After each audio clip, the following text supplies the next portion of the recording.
Accreditation is over a year away. My institution's in good shape. Only a few minor problems.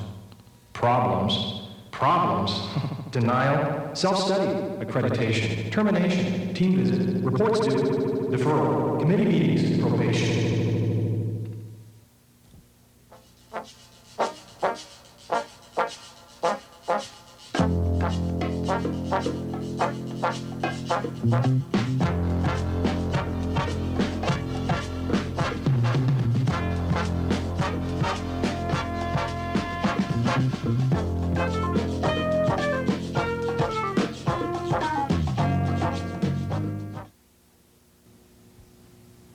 Hello, I'm Bill Reynolds. For many people, accreditation has an ominous overtone. They feel it's a kind of intimidating, self-effacing process where an institution must reveal its shortcomings and expose its soft underbelly to the Accreditation Commission's critical attacks, and that the inevitable outcome is to provide ammunition to the institution's critics. Well, fortunately, this exaggerated view is simply not true. An accreditation self-study is a big undertaking, all right, but as you'll see in this program, it's also one that can be rich in the rewards of self-improvement for the institution that understands the accreditation process and prepares for it properly. Accreditation is basically a three-step process: self-study, accreditation team visit and report, and commission review. Self-study is the heart of the accreditation process. Its primary purpose is institutional improvement. The process itself is conducted by teams appointed by the Commission. These team members come from other institutions. They are the peers of your institution staff. They analyze your self-study, visit your institution, and make written recommendations for your institutional improvement. Then, if warranted, accreditation is granted by the Accrediting Commission for Community and Junior Colleges, a part of the Western Association of Schools and Colleges. The Commission considers three types of accreditation, self-study, and reports. First, there's the comprehensive self-study. This kind is completed at a minimum every 10 years. It's the kind of self-study process that we'll be focusing on. Next, there's the fifth-year review or candidacy renewal report. Institutions are eligible for this kind of report on the fifth year of the 10-year cycle. And thirdly, there's the special project report, available as a fifth-year option to eligible institutions with prior approval of the Commission.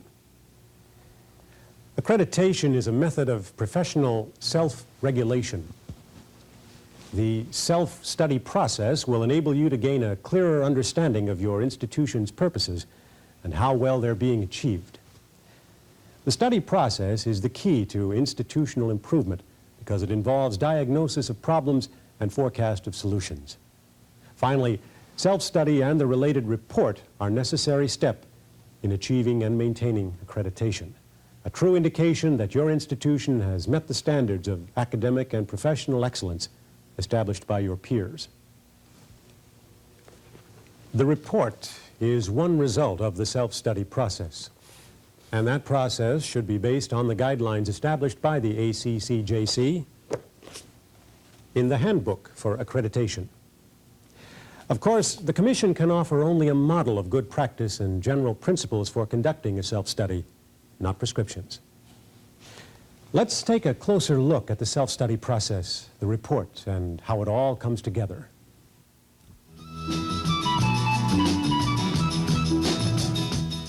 The detailed organization and application must fit the circumstances and people of your institution.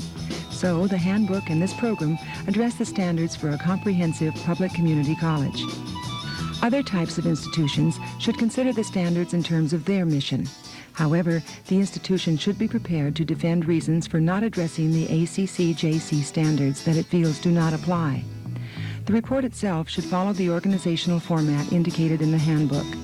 This makes it easier for the institution and the Commission to make sure that all bases have been covered. The materials in the report should directly address each of the 10 standards identified in the handbook. Within these sections of the report, material should be organized into 3 subsections: description, self-appraisal, and plan of action. The descriptive section should consist of brief statements that provide evidence of compliance with the standards. Next, the self-appraisal and plan of action sections should include critical analysis and evaluation and a realistic forecast of progress to be made in the coming years.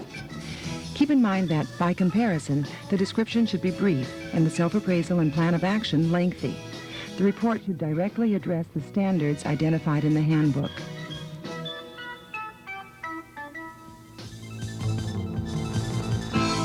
The first standard relates to goals and objectives.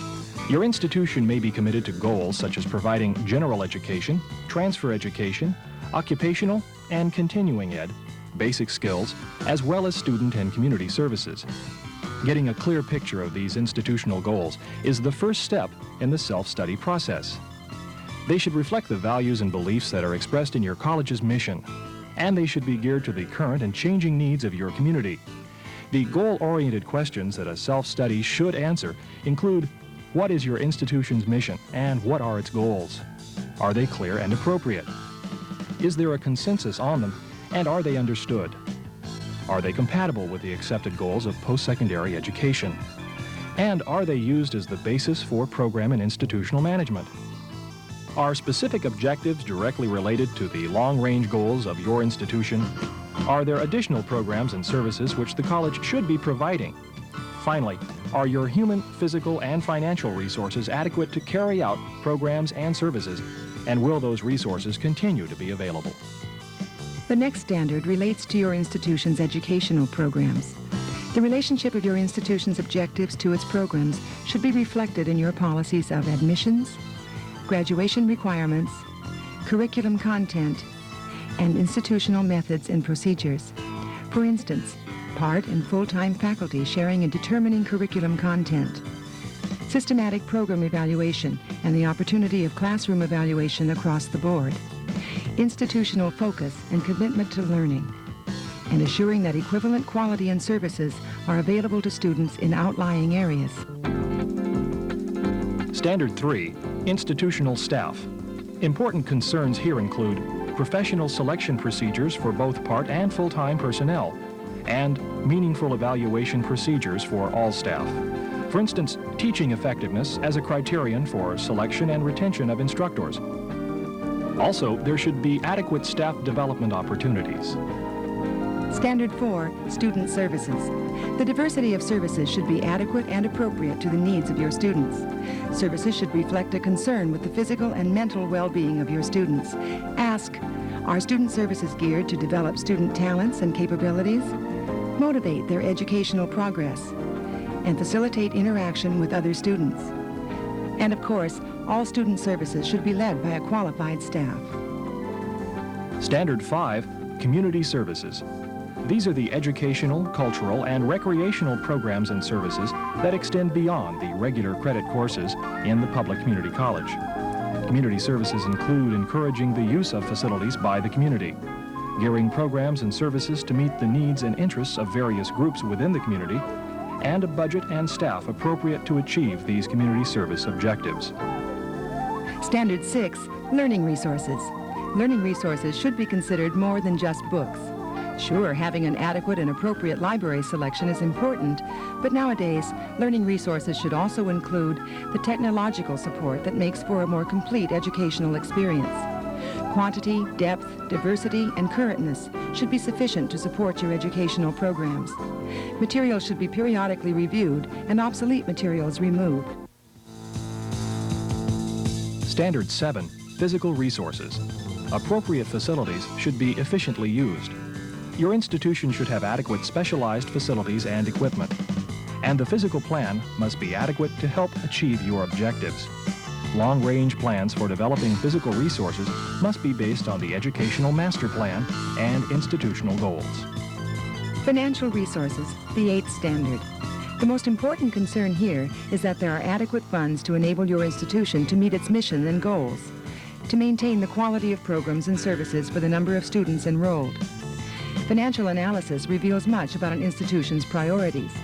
Budget cutbacks will have an impact, sure, but it's up to your institution to make sure that the mission and the budget are matched. Adequate financial resources must be allocated to the various programs to which you've made commitments. and the budget process must provide for staff participation. The governing board should be responsible for setting policies, for approving the educational programs and services, and for securing adequate financial resources to ensure financial integrity.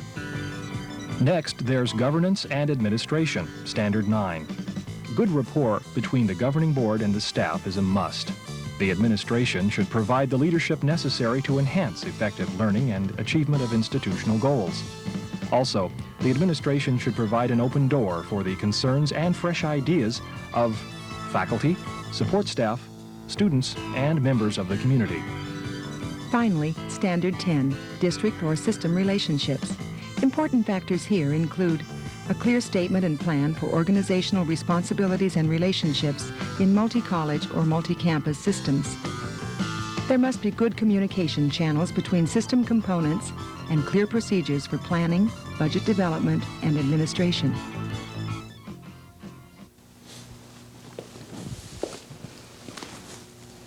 To fully address each of the Commission's 10 standards, your self-study process must be well organized. And a well-organized process can be described as consisting of 3 major phases. Each of these phases must be carefully planned and capably executed. A worthwhile self-study doesn't just happen. It takes dedication and hard work from a lot of people. It takes planning all the whats, whos, wheres, whys, whens, and hows in a clearly laid out action plan, a sort of map and guide that shows the way through the self-study process. Now, let's see just what's involved in getting a plan underway. There's a lot. A planning group should be formed before the self-study process begins. This group takes the responsibility for drawing up the action plan. The plan identifies the points on which the self-study should focus. It establishes clear goals and general outcomes. It clarifies institutional goals and lays the plan for assessing achievement of them. The committee scopes out the general process and sequence to be followed. It identifies leadership and human resources needed and gets the staff motivated, even enthusiastic, about the self-study process. To do their job, your planning group must gather basic resources, such as your institution's mission and goal statements, model self-studies done by other institutions, and statements of the general agenda of needs that point up the things to be accomplished during the self-study process. Then the planning group must seek answers to such vital questions as, where are we now in terms of institutional research concerning students, staff, programs, resources, and goals and objectives achievement? In terms of master planning, in terms of goals for the institution, its departments, programs, and subunits. Of course, self-studies are not completed and written in a day, a week, or even a month. The planning group should count on 1 to 2 years from implementation of the action plan to the accreditation team visit. The average is about 15 months. When planning, work backwards. That is, start at the scheduled team visit date and work back to the present. Allow plenty of time for final editing and printing or duplicating of the report. Also, establish firm interim review dates or milestones for the process. But watch out. Be realistic. A self-study is a major undertaking. It involves diverse groups. Time must be allocated to study the parts, the whole, and their interrelationships. After the planning group has examined goals and needs and set the agenda for the self-study process, they should next get approval for their action plan. They must seek agreement and accept input from the institution's leaders and professional staff. Not seeking acceptance and input is risking the plan's success. Next comes implementing the action plan, actually conducting the self-study. This usually means delegating responsibilities to a steering committee and, in turn, to work group leaders. In many self-study processes, the action planning group and the steering committee are one and the same. It's now up to them to implement the plan. The steering committee selects people to serve on work groups, provides guidance, maintains open communications and coordinates interactions between them, and helps them avoid duplication of effort. One of the most important tasks of the steering committee is to formulate a clearly written charge or mission for each committee. Such work group instructions help to translate the action plan into specific activities that will accomplish the self-study. Most of the self-study process is conducted by the work groups, and they don't call them work groups for nothing. Most of their effort involves gathering all available resources, analyzing data, considering opinion, identifying missing information, and formulating questions that will help to fill in the holes. They then set about getting answers to the missing questions through personal interviews with staff, students, and members of the community, and through surveys using data collection instruments. The use of surveys and questionnaires in the self-study process deserves special attention because it can be done exceptionally well, yet has the potential for pitfalls and problems. With surveys, you can achieve wider participation in your self-study and fulfill specific needs for data. But a poorly designed survey used at the wrong moment with an unreceptive audience may yield little or no useful information. In fact, these surveys can damage the sense of community and the morale of the institution. A good questionnaire takes time and expertise to develop. The questions must be valid, the language precise. It should be pre-tested to get the bugs out before it's widely disseminated. For these reasons, standardized instruments developed by professional testing service companies could be of special use. Finally, development and distribution of all the surveys should be coordinated, or you may find that each of the work groups has its own, and that the staff, students, board, and community get pretty fed up with being surveyed and questionnaired to death before your self-study is half over.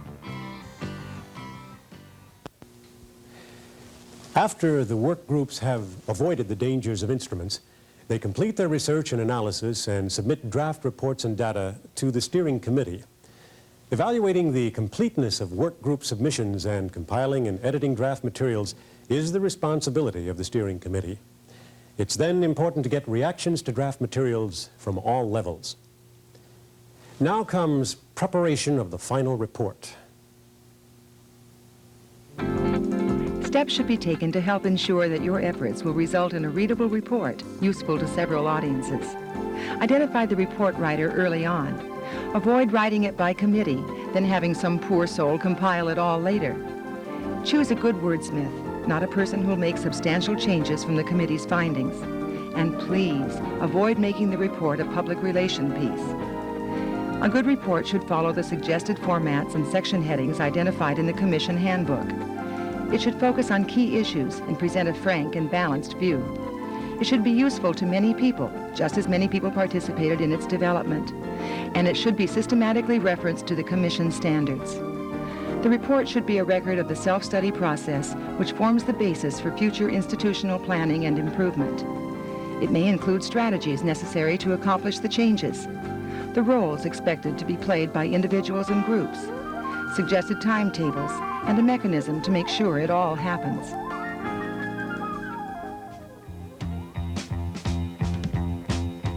No report is perfect. Some reports are less perfect than others. Common problems include disorganization due to the absence of a pre-study planning and design phase. That is, no action plan.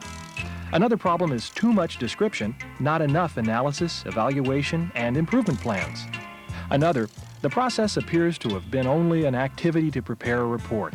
This often happens when the report is done just to meet the Commission requirements rather than to bring about real institutional improvement. Next problem, the massive tome syndrome. No points are scored with the Commission for the weight and length of the document. Supporting documents should be listed in the report, not included in it. Finally, in the case of the fifth-year review, the report often mistakenly becomes a full-blown comprehensive report, addressing in depth each of the 10 standards, instead of an exception report, focusing on the significant changes and the institution's 5-year plan for improvement. Of course, the process doesn't stop with the report. In fact, it's just the beginning. Remember, the self-study report, along with the accreditation team visit and their recommendations, serves as a point of departure for institutional self-improvement. Well, those are some of the major features of organizing an accreditation self-study, and we've mentioned some of the main criteria or standards of evaluation. But how do you ensure the kind of success that leads to institutional improvement? Here are some tips. Make sure that the self-study process you use is appropriate to your institution and to your staff, board, students, and community. Make sure you've got strong leadership, people who not only know what they're doing, but also know how to motivate others. make sure that you've got commitment by top leadership to the process, and that the process is perceived not as an administratively controlled process, but as an institutional effort. Next, make sure you're planning for widespread participation. Plan for plenty of input and review. Broad participation increases the likelihood of positive change and institutional improvement. Finally, plan on candidly assessing problems and offering positive, realistic solutions. You may find that some improvements occur both during and as a result of the process. The Accrediting Commission for Community and Junior Colleges and its members, we're all working toward the same goal: improved education in the interest of our student public.